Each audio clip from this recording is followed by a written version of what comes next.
everybody. Welcome to the MMA Heat podcast. I'm Karyn Bryant. And I'm Pete Cummins. A little slow on the uptake today. So welcome to the podcast. We did something kind of fun for this one. We just had UFC 185. And we decided that it could be fun for us to record our instant reactions. You guys know now that our show is in 5-minute rounds. So what we did was record rounds 1, 2, and 3, our instant reactions right after the fights that took place. So round 1 will be about Anthony and Rafael. Round 2 will be about Carla. Round 3 is about Alistair and the other card fights on the main card. It's kind of a fun idea. I think I get to show a little of my versatility. Do you? Yeah, no, I'm not just high old guy. Now I'm a little bit drunk old guy as well. Exactly. So, two, I mean. Exactly. In round 4, we're going to talk about the fight night coming up, which pits Damian Maia versus Ryan LaFleur, and we will hear a little bit from Damian. And round 5, high five. It's on you. Yeah, we're going to have a lot of fun in round 5. All right, cool. Well, so we got about a minute left. The interesting thing, too, about this show was the changing of hands of two champions. Not many people expected that. I feel like we thought maybe the women's fight would be, a closer call. Most people really tended to think that Showtime was going to run away with that fight. Didn't go that way. Yeah, that was insane. Well, listen to this, too. I've got a little factoid for you. Prior to UFC 185, the most significant strikes absorbed by Anthony Pettis was 38. That was at WEC 53, and Benson Henderson hit him with 38 significant strikes. UFC 185, Rafael dos Anjos nailed him with 90. Well, 90. Here's the thing, too. Is like I've seen someone who is highly favored lose a fight on maybe a lucky punch but like he was dominated from like beginning to the end. To Z. Well, let's check out round 1, folks. This is what Pete and I thought immediately after the fight. All right, Pete. Round 1, and new champion Rafael dos Anjos defeats Anthony Showtime Pettis. All 5 rounds, sweeps the cards.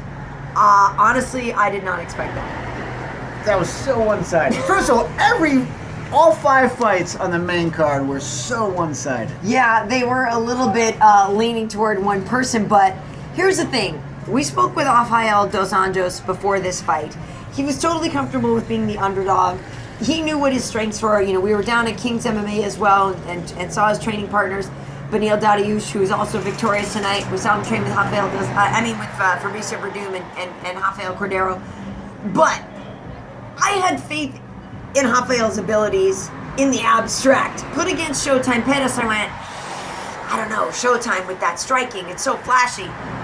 He was neutralized the whole entire fight. It was all RDA all night long. I'm sorry, but how bummed out is the CEO of Wheaties right now? He's like, jeez. What are you kidding me? We had this guy. First we got the goddamn Bruce Jenner thing. We try to go manly. What do I have to do? What do I have to do? Do I have to put a rapist on the cover and say we're a man cereal? Come on! Wow. What do I need to do? Serial killers on the cereal box. Eat Wheaties and you'll be a man, I swear! Anthony is no less a man for having lost. No less a man, exactly. To Rafael dos Anjos. And Wheaties is no less soggy after 20 minutes in milk. Exactly. Here's my thing, though. I fully expected, as most people do, when you get in a fight with Anthony Showtime Pettis, striking, you have to really look out for this. He was taken down repeatedly. He just was owned. I don't know what happened. I don't know if it's a question of underestimating Rafael dos Anjos or estimating him in the right way. But when Rafael showed up, he was just better than you expected. I don't know what happened. It was he did say that the first punch he took, he couldn't see out of his right eye, that would kind of suck. Yeah. And Rafael did have Jesus on his side, and that sort of sucks too. If you're like, that. You think that's a JC is a legit? That's a big guy to have in the other team's corner. You're like, wait, who's this cut man? What Christ is this cut man? Jesus. You really gotta have. You need like Freddie Roach, and I don't know how you counter that. It's hard to come up against JC and feel like a winner. No, and I didn't even know JC was such a mixed martial arts fan. He's a big fight fan. A lot of boxers have JC in their corner. book of Luke? Does he? But, At any I rate, read the Bible, right? for those who questioned Dos Anjos' worthiness and or ability to become the champion after the loss to Khabib Nurmagomedov, I feel like they are probably silenced tonight. I actually retweeted something that Khabib said, congratulations to Rafael and to Brazil, but I'm coming for you. Right. Rafael did lose to Nurmagomedov, and Nurmagomedov's wrestling was great. And tonight, it's almost like Rafael used what he lost to against Showtime. He wrestled him and really controlled him on the ground. But so maybe Khabib will be the number one contender. How exciting is this weight division? I love the lightweights. It is wide open. I love the lightweights. And listen, for Showtime, he's still a young guy. I do believe that he has an incredible career ahead of him and an amazing. And thank you to the guys at Goal, by the way. We love you. The guys here at Goal on 3rd Street, great sports bar, by the way. This is where we've been watching the fights tonight. But no, I believe that while it's obviously a setback for Pettis, not the end of the road. No. Boys to Men are not singing yet. First of all, dude, they sing the end of the road, right? Isn't it? Boys to Men? First of all, I would refuse to ever admit that I knew a Boys to Men song. I barely know. So you're not going to lure me into that little trap. Like, Peter, the Go-Go's sing what song? What song was that? So, listen, he's such a class act, Anthony Pettis. I mean, he's clamping at the end, when the announcement's made. He's going to be back. Yeah. His brother's going to be back. Yeah. It was a tough night for the Pettis family. And a great night for King's MMA. Benil Dariush over Darren Koscheck and our Rafael Dos Anjos, the new champion. Bad night for Americans. Is it though, Pete? Americans got to watch this glorious spectacle of athleticism. This is great night for Americans. This is a testament against the Obama White House. When George Bush was in, Americans won this. Thanks, Obama. Yeah, great. So, Pete, the JC in the corner thing, are you killing me with that? I feel like we have a little explaining to do. And by we mean you. Actually, and maybe my life would turn out a lot better if I worship JC a lot more than I worship Le Flask of Death. A 700-year-old flask of cheap alcohol. Yes, and maybe we'll bust that out in round 4 when we're talking about the upcoming fight, or maybe next week. I don't know. Is this considered a false idol? Should I not be bowing down to this? Another fact about Rafael Dos Anjos, that was his 13th UFC win, so he now ties Jim Miller for the 3rd most wins in UFC lightweight history. So congratulations to him. We're going to work on getting down to King's MMA to catch up with the champ and his coach, Rafael Cordero. 2 champions right now coming out of King's MMA, Verdum and Rafael Dos Anjos. Really, really great fight for him. Time for round 2. We're talking about Carla and Joanna. Round 2, everybody. We're talking about Carla Esparza versus Joanna Jędrzejczyk. Dude. Wow. Dude. Wow. Carla Esparza, no longer your strawweight champion. Joanna, the new champion. That right hand, though, that was the right hand of death. You saw it coming out earlier, like, ooh. Tough loss for Carla. That's dangerous. Only Nicole Kidman has taken more shots to the face. Ba-bum. Or Pam Anderson or somebody like that. That's terrible. You shouldn't say things like that. But it's Saturday night and we're out. So listen, things I liked about what Carla did tonight. The singlet. I loved the wrestling singlet coming out in that. That was smart. As a guy, that takes away, one of the things about watching a woman fight. And as a woman, it secures all of the things about being a woman fighter. We've seen some women come real close to malfunctions. A wardrobe malfunction is part of women's MMA. So I loved the singlet, and I loved Carla. We knew that takedowns would be important. We knew that the ground game was going to be important if Carla was going to get the win, but it wasn't effective. It started to get desperate. Joanna was just too strong. That was the thing that I noticed about it. Is that obviously Joanna's punches are just that much greater, because poor Carla just got rocked early and often, and that was, Joanna's apparently a very strong 115 pounder. Well, Joanna said, my punching's really strong, she better keep her hands up. And, right. Oh my God. Hardcore. First of all, give it to Carla, what a chin. What a chin. Totally. Dude, I was crying for her. And to be honest, it was a TKO in round 2, so it wasn't that she didn't, if I'm Carla, I would probably protest a little bit and say I wasn't 100% done. Hey, I would have kept fighting. But I guess, the ref had seen enough. But yes, for Carla, that's a very tough woman. The cool thing is that I actually had an interview with Carla the other day. We talked about the depth of the strawweight division. I mean, that's the whole thing, is that there are a lot of talented women in this division. It's going to be very difficult to hold on to your title for them for a long time. Joanna's going to be champ for a while. Yeah. It's going to be like, how many Polish women does it take to be champ? It takes one, and she's a total badass. Yeah, you don't want to tell her too many Polish shit. You probably really don't. Interesting thing is, she had the opportunity to be on The Ultimate Fighter, declined it. Really, at the time, she said it was too far away, from Poland, too far away from home, and she wasn't really sure she wanted to be a 115-pounder. Clearly, successful weight for her. Smart choice. Smart decision. But she does look like she has not eaten in about 4 days. She looks a little... are you saying Dachau? Was Dachau in Poland, or was that... I believe I saw some black and white film of, you leaving a camp, years ago. I apologize. It's just that those jokes are easy. I mean, I feel bad because I made it. It was an easy joke.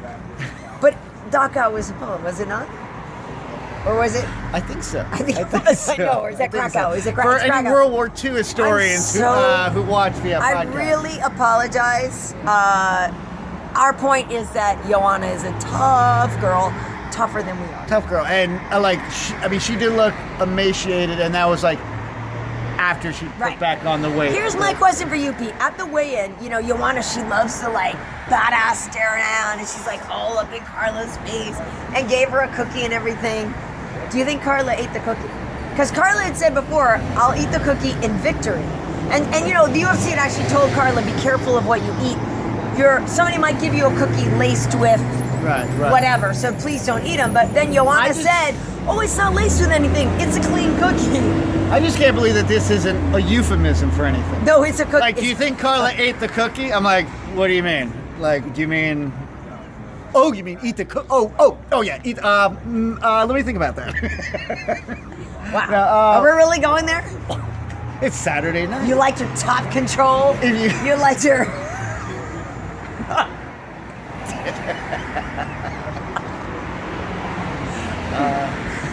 Did you see the pajamas? When did we lose the professionalism? By the way, when you're watching this on the podcast, you'll notice that the earlier rounds are actually the least professional, and then. Wow.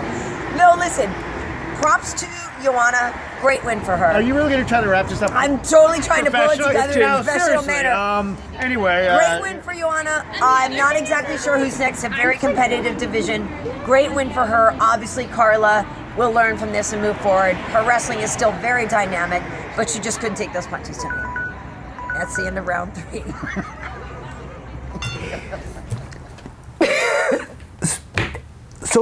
So who was that guy? Oh my God, Pete! I love you, Pete, but that was probably your most sexist 5 minutes since I've known you. I bring it out for the championship fight. Do you?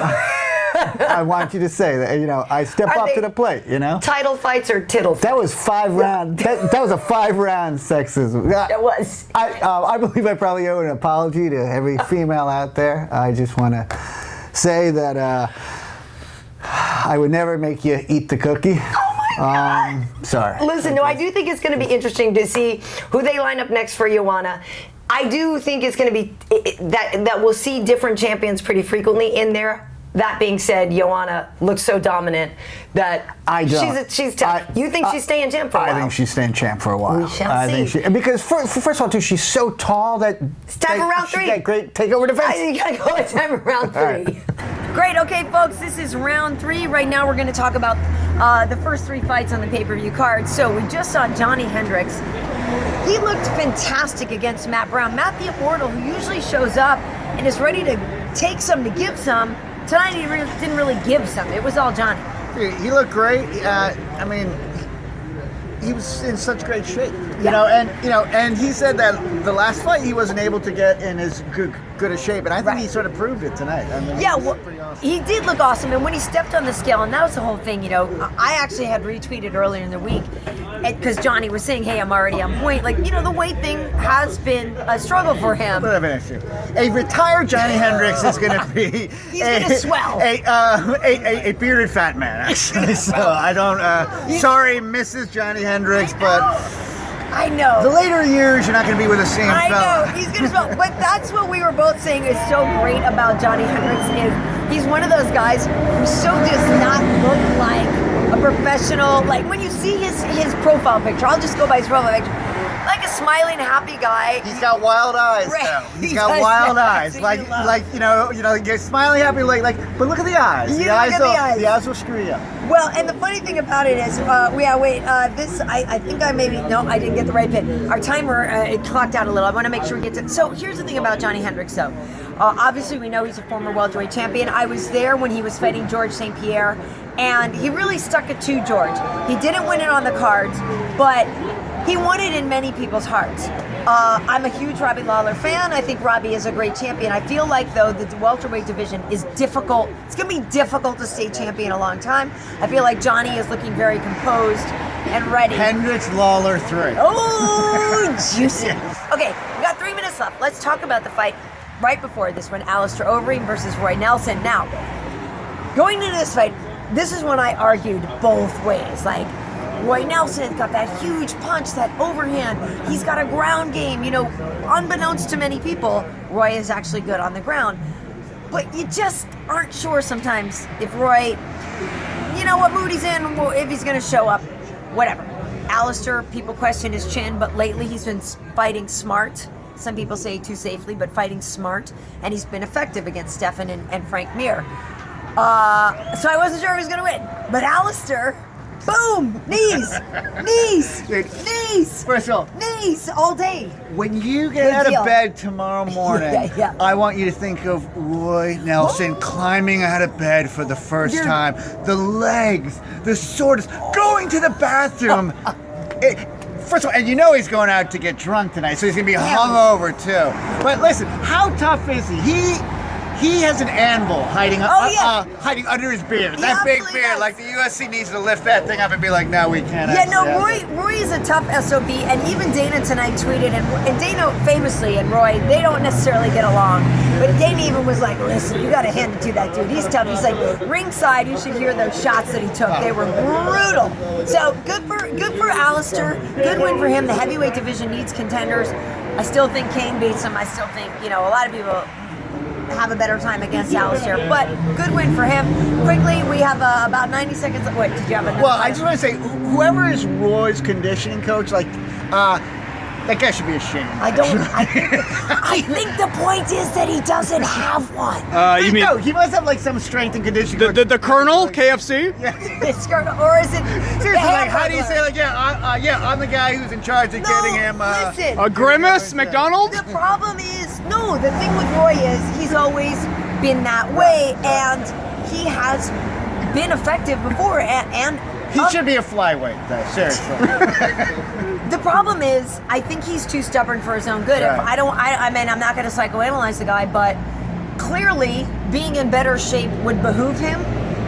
I think he's too stubborn to go there. For real or for good, that's just how it is. That's just my personal opinion.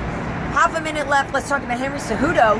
Coming in, Chris Carriazo fought for the title against Demetrius Johnson not long ago. Henry Cejudo made weight at 125 pounds. An Olympic gold medalist athlete for freestyle wrestling. Just ran the show tonight. He looked like he should have been a weight class above. Well, he's tried, Pete, but he had a hard time. He looked like he was fighting his younger brother. He just looked like a size larger. It was just like, are you getting upset now? Listen, he looks amazing at 125. Yeah, he looked really, really great. I believe we're probably out of time in the round. Maybe a little OT. Time is up. Time is up. Round 3. Knees, Pete. It's all about the knees. I think I need to point out that it was Wade who was saying the grimace comments about Roy in case there's any any feedback. Any feed. There's a lot of feedback apparently at his house. Oh yes. Sorry, that wasn't nice. It wasn't nice, but damn, it was easy. The problem is I feel like he's going to look back on his career and go, you know what? I probably should have tried a little harder. And it's that idea of wasted opportunity and potential that actually kind of bums me out. Well, but I think here's my point with these guys: is to climb into the octagon, you got to be a certain type of mindset. And so for us, to be like, well, you didn't plan his career correctly, and he wasn't, and and he didn't think things forward, and But you need to be a little psycho to get in there, and so that did it for him. You're right about that. You have to be a little bit psycho. We are going to move forward though now from UFC 185, and again, I should wrap them. I'm not a Nelson hater. It's just frustrating to me. It's frustrating to me. But round 4. UFC, we've got a fight night coming up on Saturday in Rio. Maia is taking on Ryan LaFleur. In this fight, it's the main event down in Brazil. Now, Maia is a veteran. He's been around a very long time. Ryan LaFleur, up-and-comer. He's 11-0. And, he's coming down, obviously. It's in Rio. You want to talk about, nerves. Fighting somebody as well-rounded as Maia is. I think it's going to be an exciting fight, and we're going to also talk about the fact that Koscheck is going down there. But I spoke to Maia at the Welcome to the Show press conference, and you can see the full interview on my YouTube channel, the Karyn Bryant channel. But here's a little soundbite. I asked him about that one fight that he had recently that almost went his way right up until it didn't. So you reminded him of a pretty painful moment. I did. I'm sorry, Damien. The first round of your fight with Rory McDonald was very exciting. Do you go back and watch that tape and see how close you came to winning that fight right away? Yeah. And it's very painful that, I'm sorry. Because, like I said, I won, very well the first round, and he won the second. And the third one was the thing, because when I took him down, I said, okay, now if I'm able to control, even if I don't get the submission, I will win the fight. But then, he was able to stand up because I made a mistake. And I know a mistake that I made, that I, how I should, work on his guard pass. But he started shining that day, and he deserves, he will be fighting for the title. And, I hope we meet one day again. Pete, I had to bring it up. I couldn't not bring it up. Yeah, no, it was a good question. And it was such when he was fighting Rory, he really was that close to winning that fight. So and as it went on, it got worse for him, and you're watching, you're like, oh, dude, you were so close. Rory's so good. But that'll be an interesting fight. I like Maia a lot. We talk about this in the extended interview. He had actually gotten an infection, like staph in his bones. It was bad. What, after the fight? Yeah, recently. Right. Damien's had a hard time lately, and he's on the mend now, doing great. So here's the thing. Josh Koscheck, who we saw recently in a fight with Jake Ellenberger at UFC 184. Jake choked him out, and Josh lost fight. So now, that's only a couple weeks ago, that was the end of February. Josh is going down to Brazil. He's going to fight Eric Silva because Ben Saunders had to drop out. That's a fast turnaround. And he's had 4 losses in a row, right? Josh has had a hard go of it lately. So I spoke with him today. We were going back and forth because I was trying to set up an interview, but he had to travel. So this is what he told me, though. I said, I want to hear your thoughts on taking this fight short notice. But he says, I can tell you that I spoke with DW, of course that's Dana, after the last fight via phone on March 3rd late night. I told him I was staying in shape and was ready to fight anyone on short notice. I left it at that. DW then called me again March 5th, late night, said, you want to fight in Brazil on the 21st? I said, yes. DW said, I need to get you a visa, but I knew I could always count on you to fight. So I didn't know if we would get the visa, but I got it on Saturday, March 14th. So now here I am flying to fight on March 16th. Opportunities come in life and you have to jump on them, and I always have and I always will. I'm rooting for him. Dude, I'm rooting for him just based on that. Much respect. And I've said this before, Kaz, I think, has gotten a bum rap. I think a lot of people like to hate on him. He's not a bad guy. That being said, going to Brazil to fight a Brazilian. And it's do or die for him because if he loses 5 in a row, is he around? He has other businesses. We actually at UFC 184 did a nice interview with him as well. Still worth going to look at because he talks about his interests outside of fighting and these other things that he's doing with veterans. Other business opportunities that he has. But the thing in his benefit is that Eric Silva is a up and down fighter. He's great. He stinks. Right. He's great. He's just. I shouldn't say stinks, but he's inconsistent. He will have all the pressure in the world fighting in Rio. Eric was one of those fighters who was supposed to be the next big thing at one point, and it didn't quite pan out. And I feel like there's a lot of expectation on him. He's definitely a talented guy, but that inconsistency is what gives people a hard time. So I will be doing the shows on FS1 though this weekend, so join me. It's going to be fun. We'll be doing the weigh-ins on Friday and the fights on Saturday. I say, yeah, props to Koscheck. I wish him luck. I wish him luck. I'm rooting for him. Yeah, I know you are. Well, and I just, he's my brother in hair. And he actually, I asked him one time, what do you refer to yourself? And he said mulatto. I was like, mulatto? You use that word? He's like, yeah, what's wrong with it? Isn't that a flavor of ice cream? No. So that was the mulatto thing. That was the first time I met Cos with John Fitch. It was a long time ago. It was funny. He's a good guy. So Pete, it's up on you. You got 48 seconds to get ready for high five. You need to thrill us all, baby. Want me to do stretching? Yeah. No, this. What we're gonna do is we're gonna concentrate on the fighters' use of social media after their fights. Okay. On Saturday night. Okay.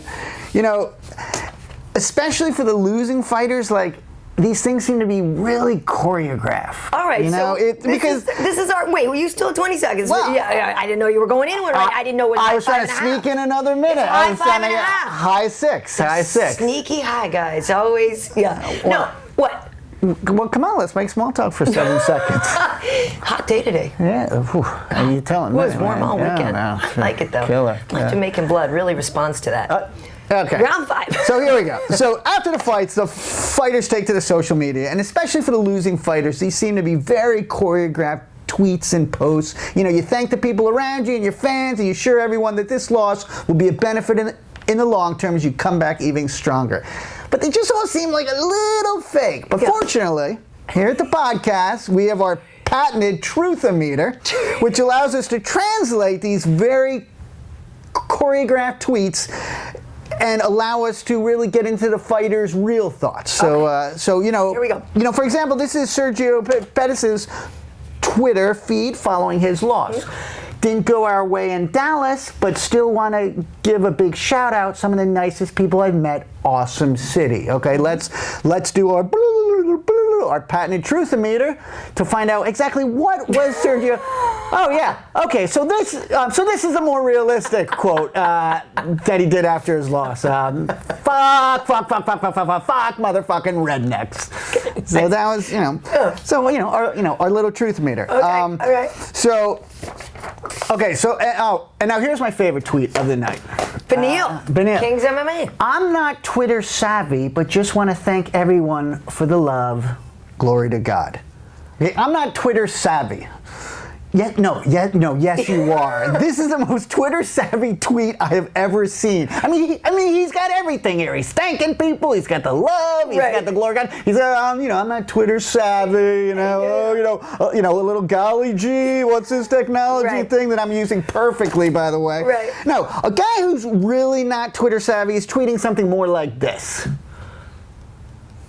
Bitches and blow. Who's ready to party with a winner tonight? Send. Oh, maybe I shouldn't. People have actually said that tweet before. Maybe I shouldn't have done it. This is the kind of tweet, or you get like, I want to thank all my fans and give a special fuck you to Belinda Thompson who told Becky Waterman that I was too short to go to the prom with in high school. How do you like me now? Compared to your accountant husband, that's right. Facebook stalking bitch. Ooh, I should have thought about that. You need to quit longer for that one too. Yeah. That's actually a little bit more than 140. That is, it's just a couple few words. And then finally, Carla Esparza, always so classy. Yeah. So classy. This was her post-fight tweet. So she's thanking people. Here she said, and I hope to inspire young girls to follow their dreams. Yeah. And I think she has inspired young girls to learn their times tables and become an engineer or an astronaut, basically anything but a fighter. I think after seeing Carla eat all those jabs, a bunch of young girls thought, I'm going to get fake tits and marry a rich guy because that looks way too hard. So okay, Pete. I want to thank you, Carla, because I'm going to be a big fan of fake movies.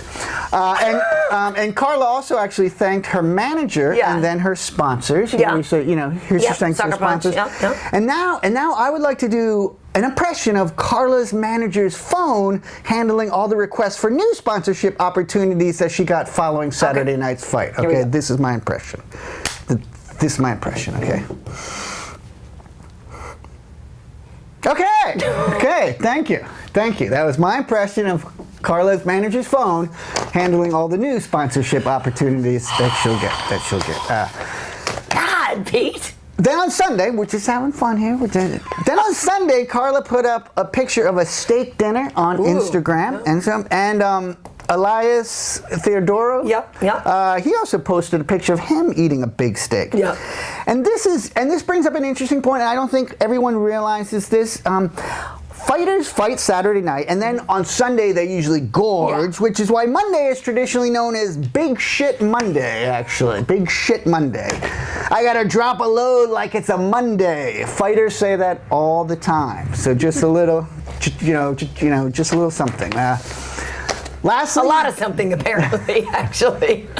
Lastly, thanks to social media, we really got to see just how badly some of these fighters got beat up. Here we have a photo of Ryan Benoit, a winning fighter.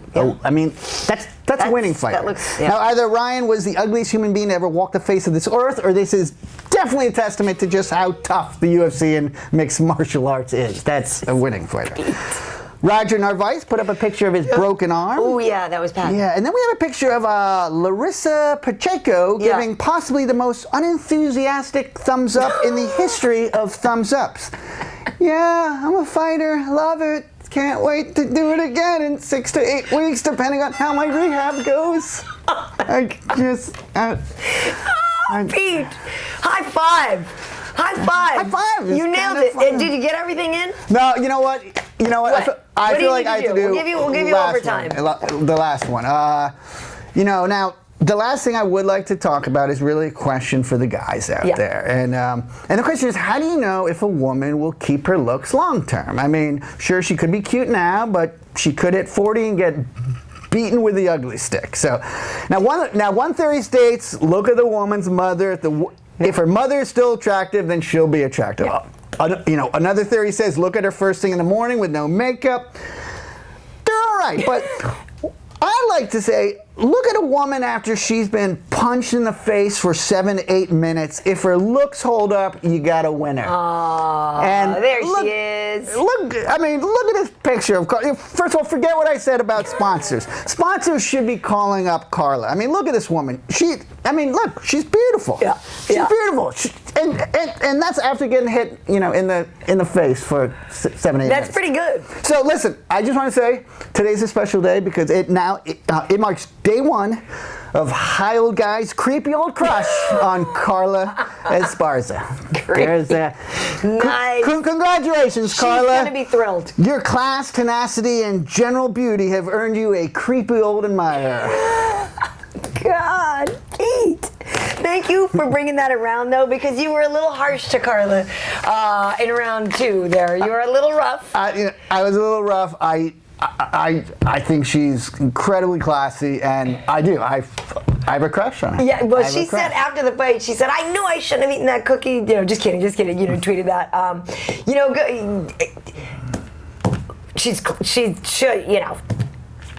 I don't know what to say. Joanna just was great. There was no overcoming that last night. It wasn't even, none of those fights were close. No.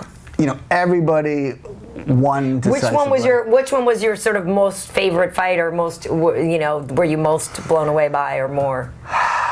The thing was, they were all sort of just blowouts. Mm-hmm. So you were, I think the Johnny Hendricks fight was probably my favorite because I think he's coming back. I think he's coming back for that title. Well, I think he's going to have to wait a while. I don't know if I would give him a title fight right away when we have other guys out there doing big things, but he looked great. I was most impressed with Rafael dos Anjos. He's my fighter of the night for the whole, because we were at the bar and we just kept going, holy crap, is he really doing this?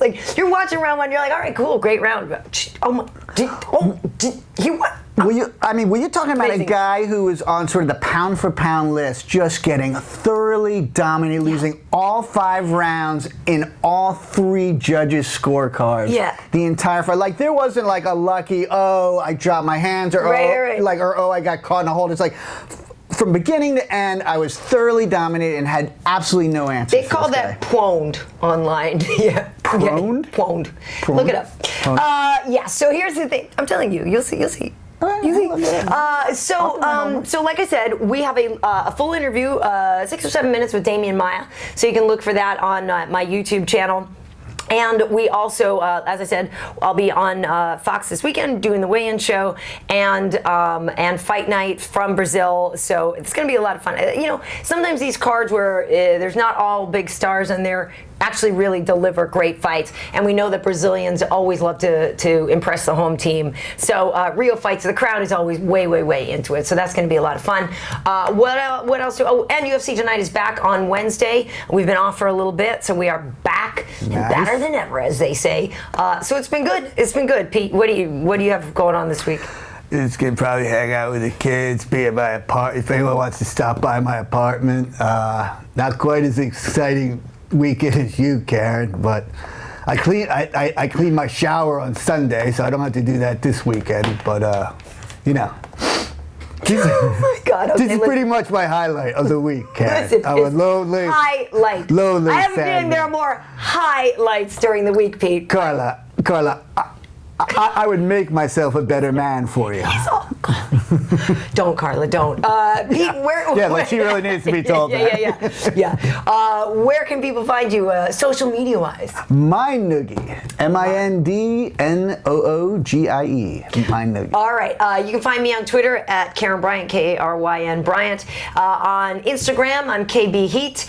You can obviously also follow MMA Heat on Twitter and on our Facebook page. If you go over there and give us a like, that would be awesome. So thank you for tuning in. How about LinkedIn? We can't get your LinkedIn. I do LinkedIn, but I mean, what, you got to offer me a job? Tinder? Yeah. Okay. Yeah. Wait. How's Tinder? that? You feel like signing up for Tinder Do this we got week? you on Tinder? Sure. Oh my God. Please give me a right sweep on Tinder. Wow. And with that, folks, we will wrap it up. Thank you for joining us for the podcast. We'll see you next time.